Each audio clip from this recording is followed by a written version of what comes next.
बिस्मिल्लाहिर्रहमानिर्रहीम। अस्सलाम वालेकुम नादरीन, आप यूट्यूब चैनल देख रहे हैं। मैं इमरान खान हूं। नादरीन, सबसे पहले आपको मैं खबर सुनाता हूं। बिलावल जरदारी ने एक स्टेटमेंट दिया है, मुझे तो बहुत अजीब स्टेटमेंट लगा। इसकी कोई तस्हीह आ जाए गवर्नमेंट की तरफ से या किसी और तरफ से कोई तरदीद आ जाए तो सूरत हाल शायद कुछ और होगी, लेकिन ये बड़ा हसास मामला है।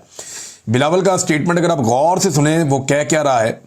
बिलावल ने इंटरव्यू दिया अल जजीरा को, और ये इंटरव्यू देते हुए बिलावल ने कहा, पीपल्स पार्टी के चेयरमैन और साबिक वज़ीर ख़ारजा बिलावल जरदारी ने कहा कि पाकिस्तान को एतमाद साजी के इक़दाम के तौर पर मखसूस अफराद भारत के हवाले करने पर कोई एतराज़ नहीं है, ताहम उसके लिए नई दिल्ली को इस अमल में ताउन पर आमादगी जाहिर करना होगी।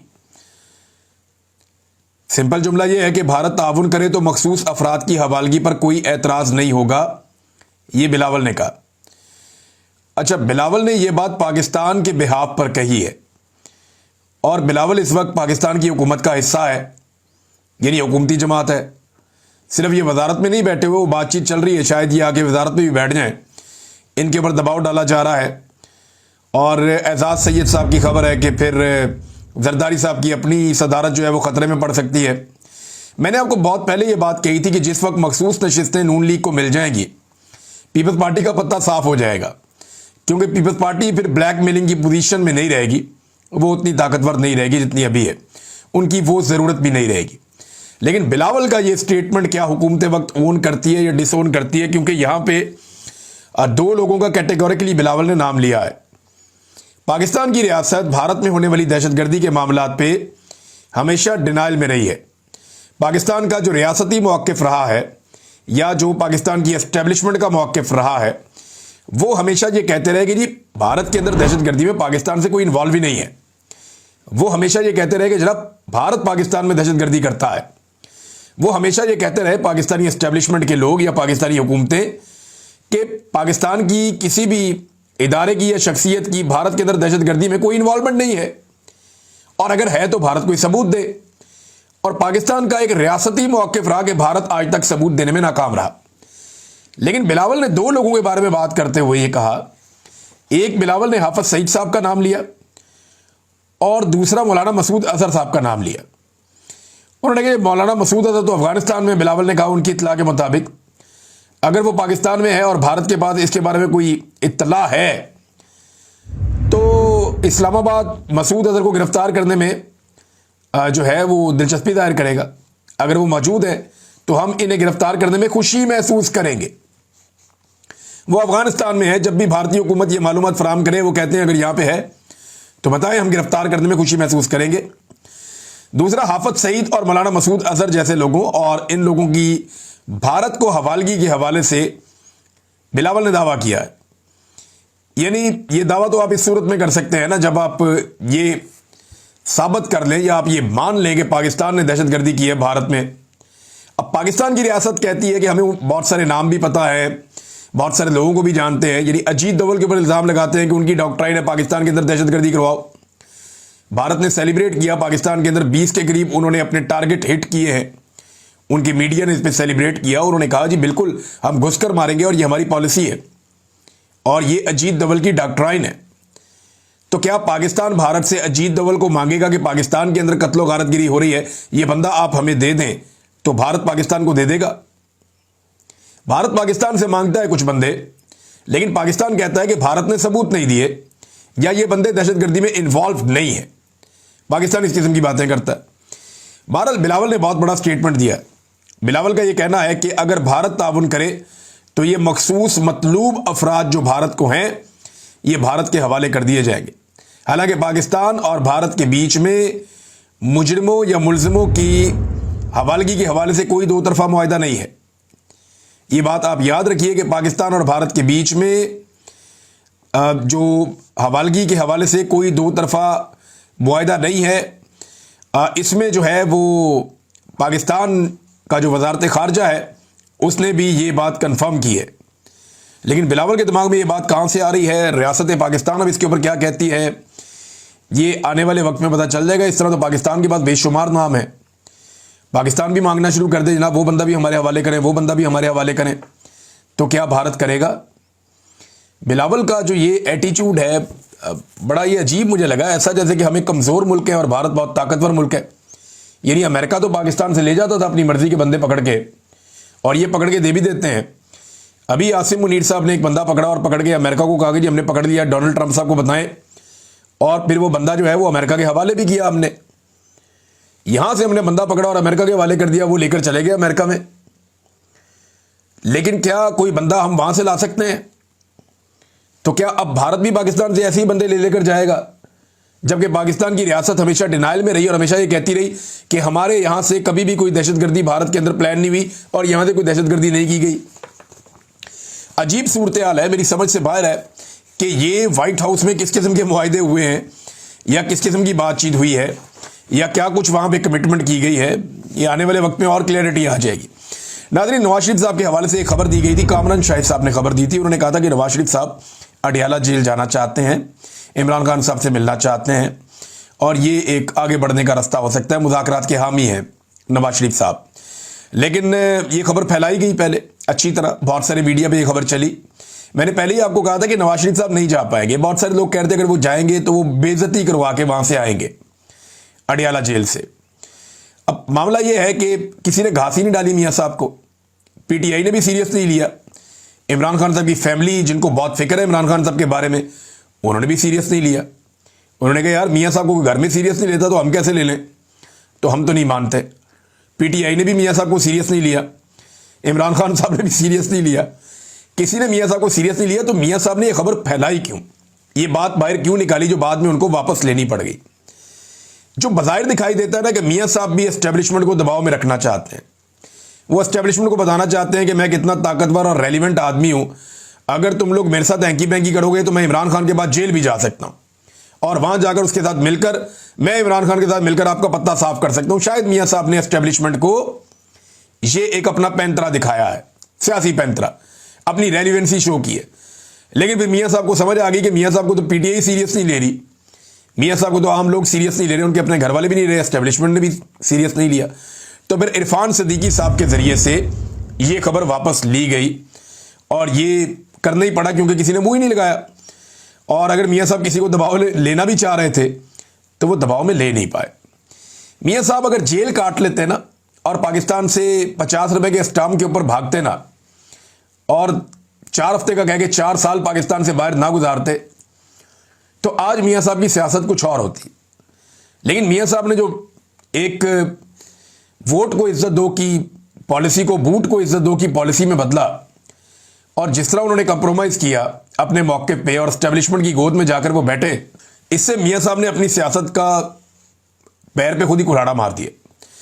मियाँ साहब जेल नहीं काट सके। राणा सनाउल्लाह साहब से जब सवाल हुआ कि इमरान खान साहब को आप कितने नंबर देंगे, ये इरशाद भट्टी साहब ने किया, 10 में से कितने नंबर देंगे जेल काटने पे? उन्होंने कहा 10 में से 10 ही नंबर दूंगा।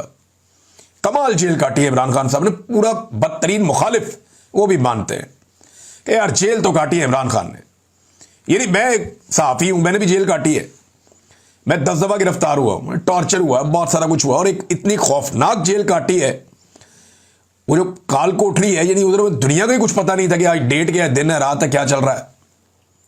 ऐसी खौफनाक जेल भी काटी, छोटा सेल, पता नहीं अजीबो गरीब सूरत हाल, 5 महीने। ये बहुत मुश्किल काम है। लेकिन किसी सियासतदान ने, अगर आप जावेद हाशमी को निकाल दें, जावेद हाशमी साहब ने एक बड़ी सख्त जेल काटी थी लेकिन उनको मौका मिलता था बाहर आने का, लोगों से मुलाकात करने का, अदालत में आने का, बाहर खुली हवा, सड़कें देखने का। इमरान खान साहब को तो जब से उस 4 दीवारी के अंदर धकेला गया है, बाहर आना ही उन्हें नसीब नहीं हुआ, उन्हें कोई लाया नहीं बाहर। तो उनको एक ज़हनी अजियत में और कोफ्त में लगातार रखा हुआ है और आइसोलेशन में भी रखा हुआ है। ये अलग से एक सजा है जो बगैर किसी अदालती हुक्म और फैसले के उनको दी जा रही है, इमरान खान साहब को, और लगातार दी जा रही है। तो मियां नवाज शरीफ साहब को कितने नंबर दिए जाएंगे अगर आप 10 में से दें? ये तो पीएमएलएन वाले खुद ही फैसला कर लें। मियां साहब ने तो जेल काटी नहीं, वो तो अस्पतालों में पड़े रहे हैं। जेल के अंदर भी वीआईपी वाले उनको कमरे मिल जाते थे, स्वीट मिल जाते थे, एसी लगे हुए होते थे, हर तरह की सहूलत होती थी मियां साहब के पास। मुलाजिम उनके पास होते थे, मुशक्कती उनके पास होते थे, गपशप लगाने के लिए अपने डॉक्टर्स उनके पास होते थे, अपने लोग रोजाना आते थे मिलने के लिए, फैमिली के साथ बैठ के गप्पे लगाते थे। मियां साहब का तो जबरदस्त था काम। तो इतनी बेहतरीन जेल में भी मियां साहब ने कितने नंबर लिए होंगे? कख नहीं, सीधा अस्पताल। मरियम नवाज कख नहीं, शहबाज शरीफ कमर में दर्द है, अपोजिशन लीडर के तौर पर रोजाना असेंबली, हमजा शहबाज परवेज लाई की मिन्नत ने रोजाना असेंबली, यही चल रहा था। आसिफ अली जरदारी जेल के साथ कोठी के अंदर मौजा ही मौजा, ये खबर बताई ना उन्होंने, ज़िया शाहिद साहब ने, आज तक तरदीद नहीं आई। तो इनमें से कोई भी जेल नहीं काट सका। जेल तो काटी है इमरान खान साहब ने, ये अब सारे मानेंगे, और तगड़े होकर इमरान खान साहब ने जेल काटी है, उसका कोई और मुकाबला नहीं है जैसी जेल इमरान खान साहब काट गए हैं।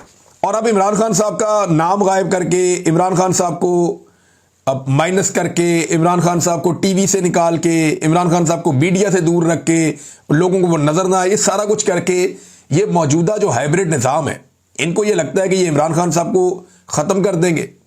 ऐसा नहीं हो सकता। आपको याद है ज़ियाउल हक ने कितना लंबा अरसा, लगभग 10 साल से ज़्यादा अरसा जो है, ज़ियाउल हक ने हिलने नहीं दिया था पाकिस्तान पीपल्स पार्टी को। कहीं आपको पीपल्स पार्टी का झंडा नहीं आने देते थे, भुट्टो का नाम नहीं आने देते थे, कोई खबर नहीं आने देते थे। लेकिन जिस दिन बेनज़ीर भुट्टो लाहौर एयरपोर्ट पे उतरी, उस दिन एक रिकॉर्ड इस्तकबाल बेनज़ीर भुट्टो का हुआ था। ये एक हकीकत है, इससे आप भाग नहीं सकते। मिलिट्री एस्टेब्लिशमेंट ने पूरा जोर लगाया सर से लेके पांव तक, वो पीपल्स पार्टी को तबाह नहीं कर सके, खत्म नहीं कर सके। भुट्टो को फांसी होने के बावजूद जब भुट्टो की बेटी आई तो फिर छा गई, सबसे बड़ा इस्तकबाल उसका हुआ। तो ज़ियाउल हक जैसा डिक्टेटर नहीं कर पाया। याया खान जो है वो मुल्क टूट गया, याया खान जीत नहीं पाया। अयूब खान आज खत्म हो गया, फातिमा जिन्ना आज भी जिंदा है, मादरे मिल्लत। जनरल मुशर्रफ कहां गया? कोई नाम लेवा है? एक पॉलिटिकल पार्टी बनाई थी जनरल मुशर्रफ ने, लड़ा हुआ इलेक्शन, एक काउंसलर का सीट नहीं जीत सकते वो, अब जीरो हो गया, खत्म हो गया।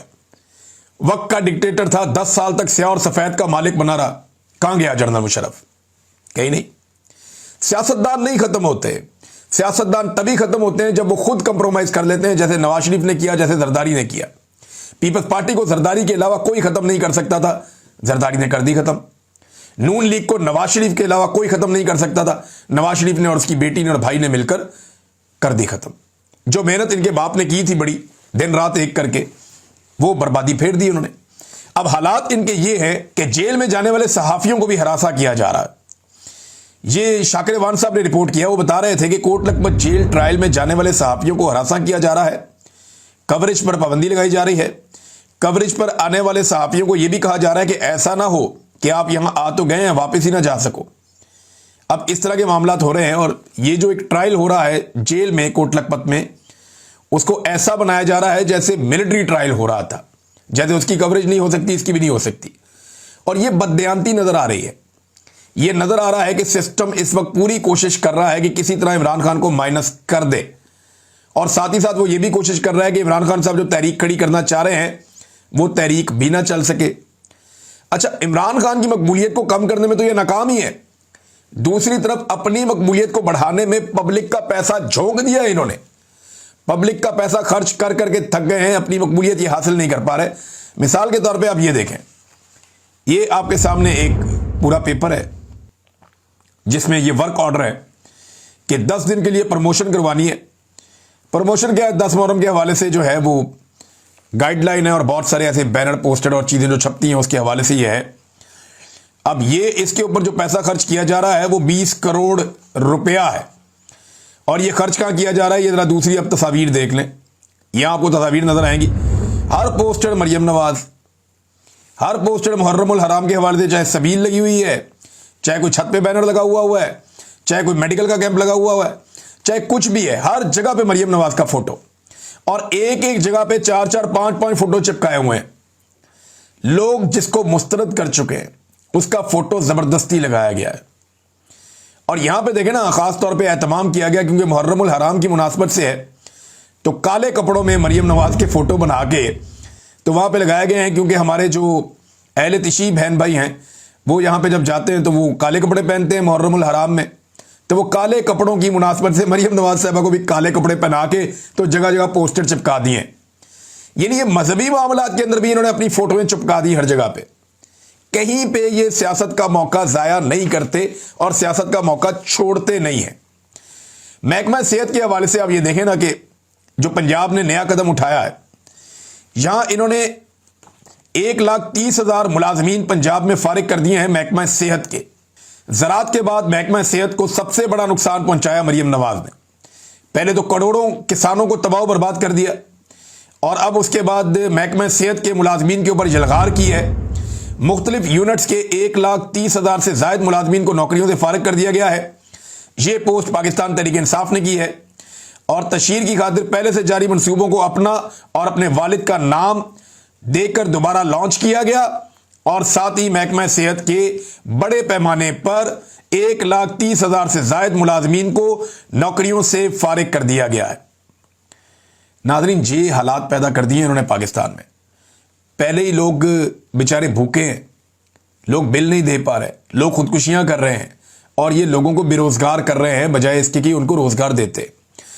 तनख्वाहदार तबके से जो इन्होंने टैक्स वसूल किया ना गुज़िश्ता एक साल में, वो 555 अरब रुपए का टैक्स इन्होंने वसूल किया है, जबकि जो कारोबारी लोग हैं, रिटेलर्स हैं, उनसे सिर्फ 38 अरब रुपए का टैक्स इन्होंने वसूल किया। यानी तनख्वाहदार तबके से जो इन्होंने टैक्स लिया ना, वो 51% ज्यादा है पिछले साल की निस्बत। 51% ज्यादा तनख्वाहदार तबके ने 51% ज्यादा टैक्स दिया है आदादोशुमार के मुताबिक। अब मुझे आप ये बताएं कि क्या 51% तनख्वाह बढ़ी है? तनख्वाह बढ़ती है 10%, टैक्स बढ़ता है 51%, महंगाई बढ़ती है 50%। और भाई गरीब आदमी, तनख्वाहदार आदमी जाए कहां पे? लोग खुदकुशियां ना करें तो और क्या करें? लोगों के हालात इतने इन्होंने खराब कर दिए हैं कि लोगों के पास जीने का सहारा इन्होंने छीन लिया है। अब टिकटॉकर्स की जो पॉलिसी है वो ऐसे है जैसे वो वीडियोस बना बना के लगाते हैं कि जनाब हम बहुत अच्छा काम कर रहे हैं। होता यह है कि जो हुकूमत होती है वो एक संजीदा चीज होती है, वो पॉलिसीज बनाते हैं, वो अपनी पॉलिसीज के जरिए से चीजों को चलाते हैं। जैसे कि इमरान खान साहब बैठ के पॉलिसी बनाते थे, लोगों के साथ बैठते थे, मुशावरत करते थे, सीनियर लोगों को बुलाते थे, दुनिया भर की किताबें वो पढ़ते थे, चीजें पढ़ते थे, दुनिया के मॉडल्स को स्टडी करते थे, उसके मुताबिक वो कहते थे ये पॉलिसी हम बनाएंगे, ये चल जाएगी। नवाज शरीफ भी अपने दौर में बड़ी अच्छी पॉलिसीज बनाते रहे हैं। परवेज मुशर्रफ एक डिक्टेटर था, उसने भी अपने दौर में पॉलिसीज बनाई थी। बेनजीर भुट्टो ने भी अपने दौर में पॉलिसीज बनाई थी। लेकिन ये बिल्कुल ही निकम्मे हैं, ये टिकटॉकर्स बिल्कुल ही फारिग हैं, इनका दिमाग ही काम नहीं करता। अंदाजा करिए ये कैमरा उठा के और मुंह उठा के चल पड़ते हैं जिधर को इनको भेज दिया जाता है। इनके ऊपर प्रेशर था कि पहुंचो पाकपतन अस्पताल, ये उधर पहुंच गए। उधर जाके इन्होंने किया क्या? एक एमएस फारिग कर दिया, सीईओ फारिग कर दिया और उसको डीसी को कहा जनाब आप भी चार्ज छोड़ दें। अंदाजा करें आप, उनको गिरफ्तार भी करवा दिया। भाई इस तरह तो आपको सारे अस्पतालों में सारे बंदे गिरफ्तार करवाने पड़ जाएंगे। वजह यह है कि आपको सहूलतें देनी होती हैं। यानी एक अस्पताल में ये जाती है तो दूसरे से खबर आ जाती है, फिर तीसरे से खबर आ जाती है, फिर चौथे से खबर आ जाती है। चक्कर यह है पॉलिसी और विजन नहीं है इनका, ये सिर्फ इश्तिहारबाजी और सस्ती मशहूरी और नौसरबाजियों के चक्कर में और कुछ भी नहीं है। ये हुकूमतें छोटे मोटे ये छापे नहीं मारती, हुकूमतें जो होती हैं वो पॉलिसियां बनाती हैं। ये पॉलिसी बनाने के काबिल नहीं है। और इमरान खान साहब ने जो पॉलिसियां बनाई थी जैसे सेहत कार्ड की और दीगर हेल्थ के हवाले से, वो सारी इन्होंने तबाह बर्बाद कर दी, इन्होंने खत्म कर दी। जो मेहनत यास्मीन राशिद ने पंजाब में की थी, ये बाप बेटी ने मिलके वो मेहनत जाया कर दी, तबाह बर्बाद कर दिया। एक और नाजरीन बड़ी खबर है और ये खबर है वजीरिस्तान से। इसको बहुत सारे लोगों ने पोस्ट किया। मैं आपको ये अहमद फरहाद साहब ने जो विजुअल पोस्ट किया है वहां से मैं आपको लगाकर दिखा देता हूं। कुछ और लोग हैं उन्होंने भी ये तस्वीर पोस्ट की हैं। जो वजीरिस्तान है वहां पे बहुत बड़ी तादाद में लोग सड़कों पे निकल आए, उन्होंने एहतजाज किया और वो दहशतगर्दी के खिलाफ और मुमकिन जो ऑपरेशन है उसके खिलाफ एहतजाज कर रहे हैं। देखिए वजीरिस्तान में फौजी जवान भी शहीद होते हैं, वहां पे ऑपरेशन में दहशतगर्द भी मारे जाते हैं वादकात, और आम लोगों की बहुत बड़ी तादाद जो है वो शहीद होती है। अक्सर अमन व अमा की खराब सूरत हाल है, वहां ड्रोन हमले किए जाते हैं, उनकी वजह से आम शहरी जो है बच्चे हैं वो शहीद हो जाते हैं। और 2025 में अब तक अफसरान समेत 70 से ज़ायद सिक्योरिटी अहलकार वहां पे अपनी जानें गंवा चुके हैं। अब ये अमन व अमा की जो जिम्मेदारी है वो सूबाई हुकूमत की भी है, वफाकी हुकूमत की भी है, लेकिन बॉर्डर की सिक्योरिटी जो है वो फौज के पास है और इंटेलिजेंस की जिम्मेदारी जो है वो इंटेलिजेंस एजेंसियों के पास है। लेकिन अमन कायम नहीं हो पा रहा। जो मकामी लोग हैं वो क्या कहते हैं? वो ये कहते हैं कि हमारे यहां पे जानबूझकर अमन कायम नहीं होने दिया जा रहा, यहां पे गुड तालिबान और बैड तालिबान का गेम खेला जा रहा है। मुझे अली अमीन गंडापुर साहब ने यह बात कही थी और यही बात अली अमीन गंडापुर साहब ने आर्मी चीफ के सामने भी कही थी, और पूरी जो एक हायरार्की है वफाक की, उनके सामने बैठकर कही थी कि ये जो गुड तालिबान है, इनकी वजह से यहां दहशतगर्दी फैल रही है। गुड तालिबान का मतलब यह है कि ये वो लोग हैं जिन्हें सिक्योरिटी फोर्सेस कुछ नहीं कहती, ये आते जाते हैं अपनी मर्जी से, ये भत्ता भी लेते हैं, लड़ाई भी करते हैं, इसको गुड तालिबान कहते हैं। एक्चुअली जब कोई गुड तालिबान कहता है तो उसका मतलब यह है ये वो तालिबान है जो गुड बुक्स के अंदर है रियासती इदारों की, और जो बैड तालिबान है ये वो है जो रियासती इदारों के साथ लड़ाई में है। तो जब ये डिवीजन होती है ना, तो इसकी वजह से कंफ्यूजन भी होती है और दहशतगर्दी भी बढ़ती है। अब जो मकामी लोग हैं वो ये कहते हैं कि बिला तफरीक आप इन लोगों को यहां से निकालें, कोई गुड और कोई बैड नहीं है। दूसरा, ड्रोन हमले ना किए जाएं। वो चाहते हैं वहां पे ऑपरेशन के नाम पे जो कुछ इससे पहले हुआ, उनका इस्तेसाल हुआ, दोबारा कोई ऑपरेशन ना हो। और वो ये समझते हैं कि उनकी जो मादनियात हैं उन पे कंट्रोल के लिए यहां पे जानबूझ के ऐसे हालात पैदा किए जाते हैं कि चीजें ऑपरेशन की तरफ चली जाएं और हमें ये इलाके खाली करने पड़ जाएं। ये मकामी लोगों का कहना है और वो बार बार ये बात कहते हैं, और क्योंकि मुझे बहुत दफा उन्होंने ये बात की है इसलिए मैं आपके सामने रख रहा हूं। लिहाजा वजीरिस्तान के मामलात को बड़ा बारीकी से देखने की जरूरत है। DGA-SPR हाल ही में इस पर ट्वीट भी कर चुके हैं। उसके बारे में ये खबरें भी आ रही हैं मुबैना तौर पे कि 27वीं आईनी तरमीम में फाटा को वापस वफाक के साथ मिलाने की कोशिश की जाएगी, उसके इख्तियारात वफाक के पास चले जाएंगे। तो जब आप इन सारी चीज़ों को मिलाकर देखते हैं तो वजीरिस्तान के लोगों में जो बेचैनी है उसकी आपको वजह समझ आती है। अब तक के लिए इतने, अपना ख्याल रखिएगा, अपने इस चैनल का भी। अल्लाह हाफ़िज़।